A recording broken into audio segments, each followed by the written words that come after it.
South China Morning Post, 14th of December 2022. China expels 6 negligent employees from the United Kingdom following the incident at the Manchester embassy.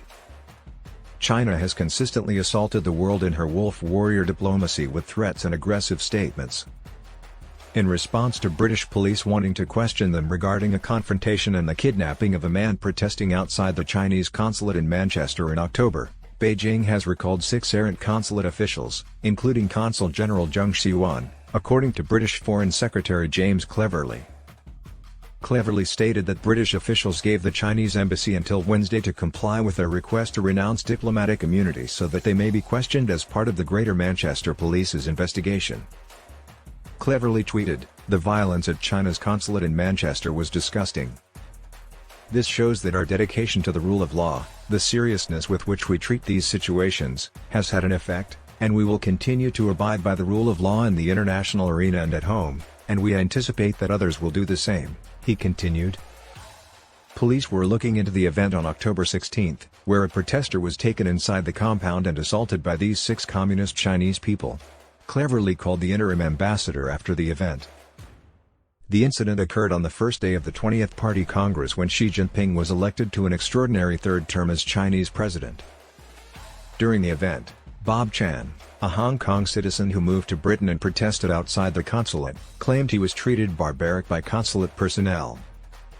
Chan stated on Wednesday that it has been 2 months since I was attacked in Manchester by staff members of the Chinese consulate.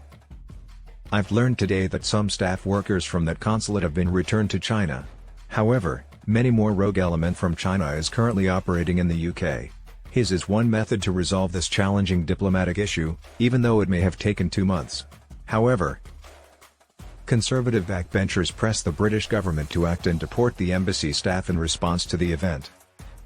However, senior diplomats and British Prime Minister Rishi Sunak stressed that any action should be postponed until the conclusion of the Greater Manchester Police probe.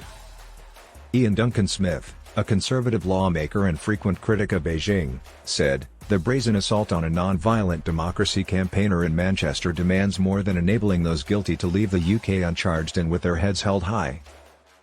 It isn't justice to let China take them back. We ought to have expelled them weeks ago.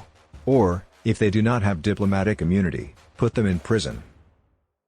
One of China's top ambassadors in the country, Chung, was accused by British MPs of tearing down protesters' posters during the event. In an interview with Sky News, Chung initially denied that he or his staff had harmed anyone during the protest, despite admitting that he had attended the demonstration. But he later acknowledged in the interview that he had pulled a protester's hair.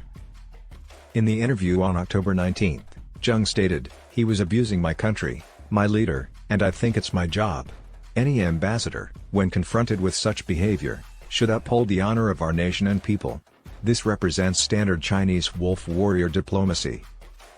On Wednesday, Greater Manchester Police said they would keep looking into the event to understand the full facts surrounding it.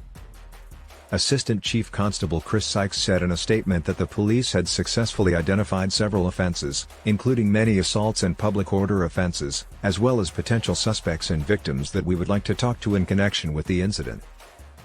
The Foreign Affairs Select Committee's chair, Alicia Kearns, a conservative lawmaker, said the embassy employees who fled should be deemed persona non grata and prohibited from returning to Britain. "The British people have a right to anticipate that those who commit crimes on our soil will be held accountable. That is what it means to reside in a nation where the rule of law is upheld," according to Kearns. She said, "China's diplomats who assaulted demonstrators fled the UK like cowards, making apparent their culpability and depriving those protesters who were grievously assaulted of justice.